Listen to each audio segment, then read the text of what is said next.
HR news channel पर आज हमारे साथ बात करने के लिए हैं पूर्व मंत्री कैप्टन अजय सिंह यादव, जो रेवाड़ी विधानसभा क्षेत्र से लगातार 6 बार जिन्होंने शानदार जीत हासिल की है। अब वो लोकसभा चुनाव में जो है गुड़गांव लोकसभा से जो चुनाव लड़ रहे हैं, हम उनसे बात करते हैं। कांग्रेस के भावी उम्मीदवार है, हालांकि अभी टिकटों का फैसला नहीं हुआ, लेकिन हम कैप्टन साहब से जानते हैं कि क्या मुद्दे होंगे, किस तरीके से वो जाएंगे लोकसभा के। उन्होंने बहुत सारे गांव की जो है तैयारी भी की है, घूमे भी हैं, वो गांव में प्रचार भी उन्होंने किया अब तक। तो उन्हीं से जानते हैं कि क्या मुद्दे होंगे, किस तरीके से वो चुनाव प्रचार में जाएंगे। कैप्टन साहब, चुनाव की घोषणा हो गई है, तारीखों का ऐलान हो गया है, अभी पार्टी की टिकट को लेकर के है, तो आप कितने तैयार हैं, क्या है?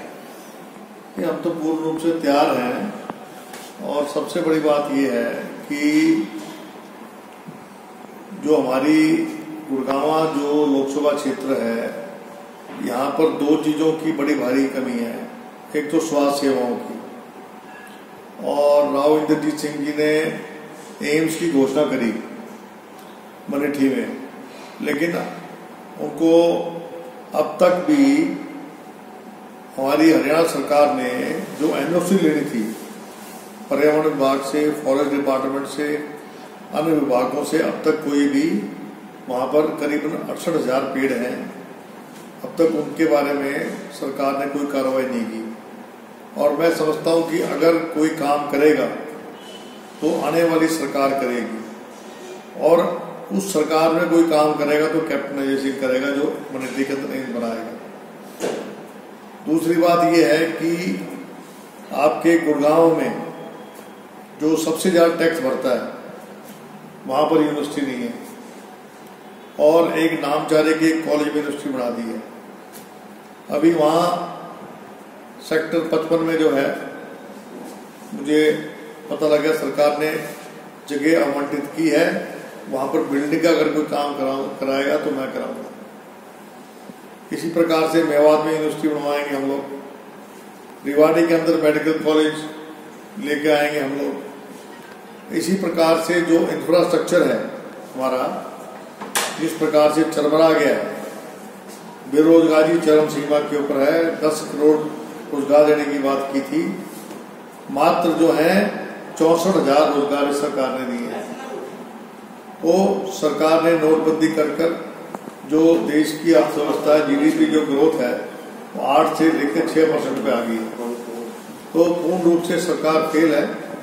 तो मेरा एक ही मानना है कि आने वाला जो समय है, इसमें खास तौर पे राव इंद्रजीत सिंह जी का जो संपर्क है आम लोगों से नहीं रहा। अगर आप देखेंगे, अगर मैंने 650 गांव में गया हूँ, 650 गांव में मैं गया हूँ, उसमें से केवल 25-30 गांव कह रहे हैं कि राव इंद्रजीत सिंह जी कभी मुझसे मिलने भी आए, कोई भी नया प्रोजेक्ट यहाँ लेके नहीं आए। अगर कोई प्रोजेक्ट लेके आए, चाहे सैनिक स्कूल हो, पॉलिटेक्निक कॉलेज हो, लड़कियों कॉलेज हो, यूनिवर्सिटी हो, इंदिरा गांधी जी के नाम से आपका जिम खाना क्लब है, स्विमिंग पूल है, जुडिशियल कॉम्प्लेक्स है, मिनी सेक्रेटरीट है, आपका वार म्यूजियम है, अनेकों हमने पार्क और कम्युनिटी सेंटर हमने बना के दिए। जितना काम मैंने किया है, उतना आधा भी काम अगर राव इंद्रजीत सिंह ने करा हो, वोट मांगने का अधिकार है उसको। देखते हैं आप चौकीदार मुद्दे। देखो, चौकीदार सोता रहा, और नीरव मोदी, मेहुल चोकसी और विजय मल्ल्या पैसे लेके भाग गए।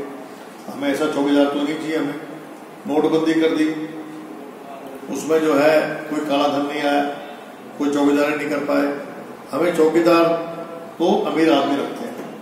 हम चाहते हैं कि शहीदों का अगर उनको ज्यादा है, थोड़ा बहुत भी उनको उनकी समर्पण है, थोड़ा बहुत सम्मान है उनके प्रति, तो अपने नाम के आगे लिखना चाहिए सैनिक।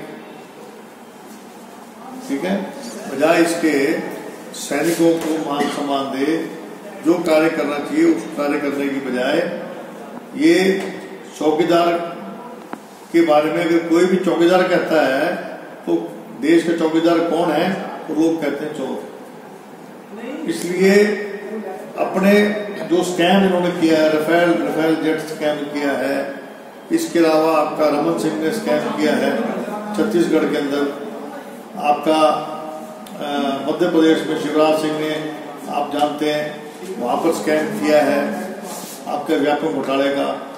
उसी तरीके से पूनम महाजन ने आपने महाराष्ट्र में स्कैम किया।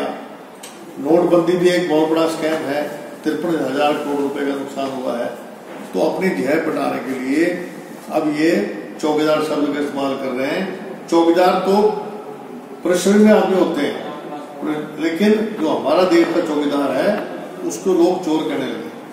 दूसरा एक कैप्टन को प्रेरित करेंगे, क्या मुद्दे लेके कार्यकर्ता जाएं जनता के बीच में ताकि कांग्रेस पार्टी को वोट मिल सके? सरकार की नाकामियां हैं, बेरोजगारी है, अर्थव्यवस्था खराब हो रही है, ना कोई शिक्षा के क्षेत्र में कोई काम हुआ है, ना शिक्षा के क्षेत्र में कोई काम हुआ है, ना स्वास्थ्य सेवाएं में कोई काम हुआ है। ठीक है, और सरकार की जो नाकामी है, कोई इंफ्रास्ट्रक्चर नहीं हुआ, बिजली के कोई प्लान नहीं लगाए इन लोगों ने। ठीक है, और इसके अलावा बेरोजगारी इतनी बढ़ गई है। ठीक है, सरकार के पास कोई उपलब्धि नहीं है। किस रूप में देखते हैं कितना पार्टी को ऑक्सीजन मिलेगी प्रियंका गांधी के आने से? देखिए, अभी प्रयागराज से और वो वाराणसी तक गंगा में स्टीमर से जा रही है। गंगा के आप हालत देख लीजिए, क्या हाल है गंगा की सफाई के बारे में। वाराणसी जब गए बोला गंगा मैया ने मुझे बुलाया। अब गंगा मैया पूछ रही है मेरा क्या किया, प्रदूषण हो रहा है गंगा मैया के अंदर। भगवान शंकर, भोले शंकर जो है, उनकी जो नगरी है वाराणसी, वहां कोई काम नहीं किया। भगवान राम जो है उनका मंदिर नहीं बनाया।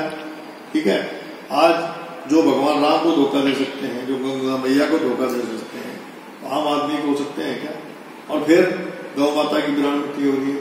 तो जो भी इन्होंने मुद्दे उठाए थे उन सब मुद्दों को उसको सही तरीके से इम्प्लीमेंट करने में नाकामयाब है। ये थे हमारे साथ कैप्टन अजय सिंह यादव, जिन्होंने साफ तौर पे कहा है कि इस चुनाव में जनता जो है ना अपने मूलभूत मुद्दों को लेकर के वोट देगी, ना कि जातिवाद और धर्म के नाम पर वोट देगी। Mohan Lal, 4 news channel, Rewari.